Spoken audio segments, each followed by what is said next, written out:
কাকা একটু আসেন কাকা। চাঁদাবাজ আসলে ফোন মারফত আমার বড় ভাইয়ের কাছে একজন বলছিল যে প্রত্যেক দোকান থেকে 5,000 টাকা করে দিতে হবে। আচ্ছা, না দিলে দিনে না মাসে হবে? এটা দিনে প্রতিদিন না মাসে? মাসিক। কে বলছে? নাম কি? এটা মালিক ভাই বলছে। মালিক কে? মালিকের পরিচয় দেন। আব্দুল মালিক ভাই, জামায়াতের ইউনিয়ন সেক্রেটারি। আব্দুল মালিক জামাত মানে এই ইউনিয়ন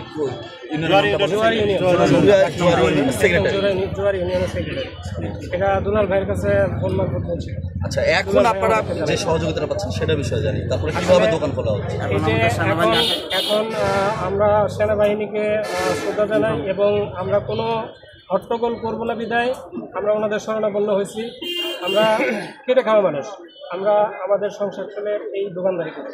এই দোকানটা যদি বন্ধ থাকে তাহলে আমাদের সাংসারিক দিকটাও সমস্যা করতে হবে। তো আমরা কোনো সমস্যা করবো না বিদায় আমরা সেনাবাহিনীর দ্বারস্থ হয়েছি এবং তারা আমাদের ফোন করা মাত্রই আমাদের সহযোগিতার জন্য তারা এগিয়ে আসছেন এবং ওনারাও তথ্য উপাত্ত নিয়েছেন। সব কিছু উদ্ঘাটন করেই এই পর্যায়ে বিশেষ করে আমাদের দোকান খোলার ব্যবস্থা করে দিচ্ছেন। আমি সেনাবাহিনীকে ধন্যবাদ জানাই এবং তারা যেন এভাবেই সাধারণ মানুষের পাশে সবসময় থাকতে পারে।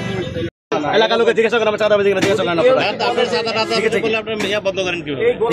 করেন আপনি কি করেন? আমি ব্যবসা করি। ব্যবসা করেন আর রাজনীতি করেন? না, রাজনীতি করেন না। হ্যাঁ, দোকানদারি। আপনি কি করেন? আপনি এখানে কেন আসছেন? আমার দাদা সম্পর্কে আমার ভাই।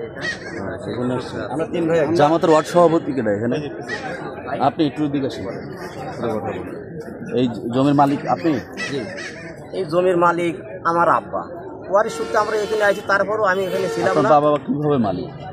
আমার আব্বা আমার তার হলে দাদার সম্পত্তি, তার বাপের সম্পত্তি 11। আমরা তার কাছে বিক্রি করছি 22 শতক, কিন্তু এখানে 11 শতক আছে। আমাদের এক ওয়ারিশ থেকে আবার 4 শতক সিএমবি ক্রয় করেছে। এখানে আমাদের তারে আছে 8 এবং আমাদের আছে 7। মসজিদ এবং এই মার্কেট সহকারে এখানে 15 শতক জমি আছে এবং উভয় পক্ষে মাপার পরে আমাদের এখান থেকে 8টা রুম পড়ে। এখান থেকে মসজিদের কোনা পর্যন্ত 8টা রুম পড়ে। তারা উভয় পক্ষে মানে তারা এবং আমরা উভয় এখানে আমিনানি মাপ হওয়ার পরে 8টা রুম পর আমাদের ভাগে পড়ার পরে সেই সময়তে মনে করেন তারা যায় থানাতে একটা অভিযোগ দায়ের করে। থানাতে একটা বুঝলেন আমাদের কিন্তু 8টা রুম। আমি একটু বিষয় জানি, থানায় অভিযোগ করেছে, এই অভিযোগ সবই জানি, উনিই তো বললেন সব কিছুই। বিষয়টা হচ্ছে যে থানায় তারা অভিযোগ করলেন, ইউনোর কাছে অভিযোগ হলো, মামলা রয়েছে। আপনারা কেন মামলায় গেলেন না? আপনারা কেন অভিযোগ করলেন না সেটা বলেন। আপনারা কেন গেলেন না? থানার রায় হিসাবে আমাদের গত শনিবারে বসার কথা ছিল উভয় পক্ষের। থানার রায় হিসাবে লিখিত আমার থানা কি রায় দিতে পারে? না, রায় না আপোষনামা হিসাবে বলছে শনিবারের দিন। তারাই আগে বসার কথা, না বসে তারা পিওনো ম্যাডামের কাছে তারা তো 15,000 টাকা দিয়ে, তারা কি অস্বীকার করে বলেন? তারা বিচারকদের 15,000 টাকা দিচ্ছে, আমরাও 15,000 টাকা দিচ্ছি। আমরা তার আগে কেন ইউনো মহোদয় যেহেতু বলেছে আপনাদেরকে, শনিবারের দিন বলছে। ইউনো মহোদয় তো আপনাকে বলেনি যে এতগুলো দোকান আপনারা তালা মারেন? না, এটা আমি 100 বার বলবো যে তুই তালা মারাটা এটা যদিও আমি নাই, তারপরে এটা মারা ভুল হয়েছে।